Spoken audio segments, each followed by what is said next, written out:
So we are going to look at the first way to generate a revenue with ChatGPT. So let's get into that.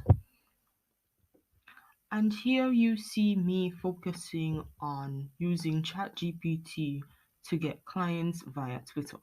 Now, social media is big business for a lot of people, a lot of creators, decision makers, and personalities want to start capitalizing on Twitter and social media.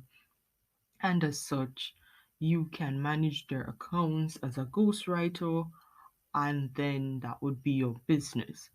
Now, a ghostwriter needs to have their own Twitter profile. It's your first portfolio proof to show that you can grow your account or get people engaged around the content you produce. And then you go on to then manage somebody else's Twitter account. Because first you need to show proof that you are able to grow a Twitter account, and then you need to prove that you are knowledgeable about the area of business that that person has. So ChatGPT not only helps you create tweets for your account, it also helps you create tweets for another person account. Now here you see me in ChatGPT generating different tweets on multiple topics. Most of my focus is on personal development, and you can frame your prompts in different ways to get different outcomes.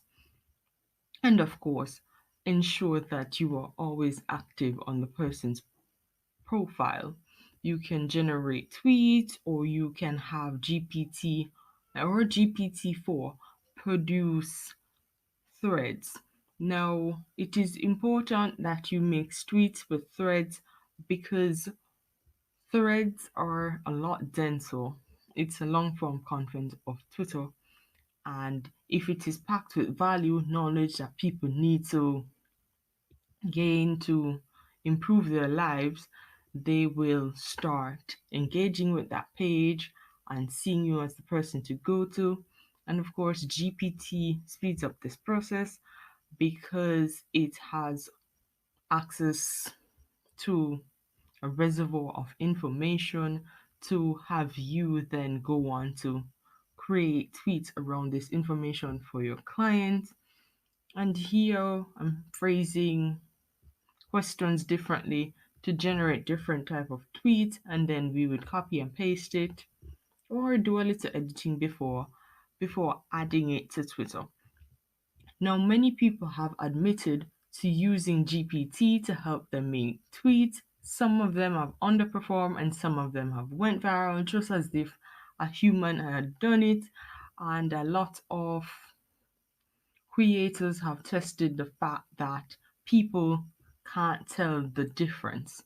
So if you get a result from GPT and then you then go on to edit it, people can't tell the difference because GPT, yes, does give long text and there are no short sentences, but once you go on to edit it in the voice of your client or yourself and switch up the sentences, have them be shorter, edit the tone, you then realize that you can have it sound like anyone else or yourself.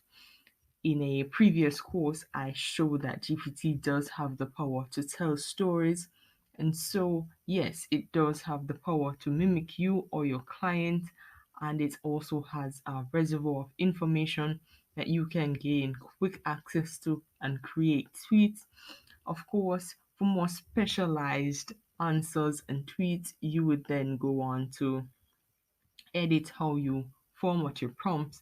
So in some of my tweet requests here, I have gone on to say what do experts feel about this or that.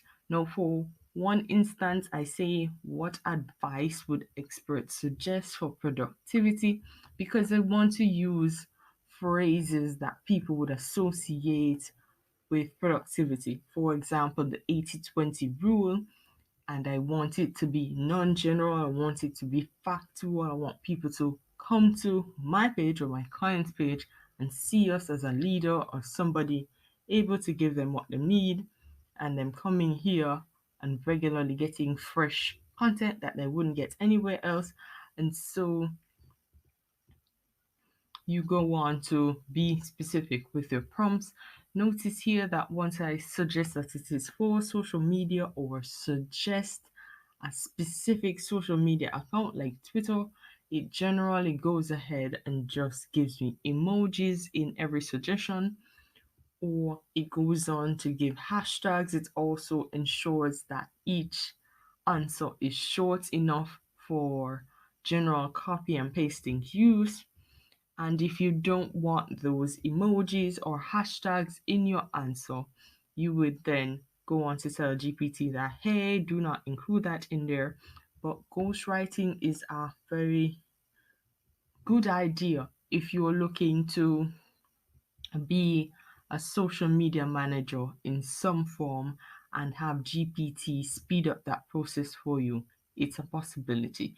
Know that to get the best results, it's always good to edit the results that you get so that it matches your voice or your client's voice and it sounds a bit more original. Ensure that you are specific in your prompt, saying you want expert advice or you want a breakdown of a certain term, because you want to ensure that you're giving your clients, readers, and people of Twitter something original that they can grab onto.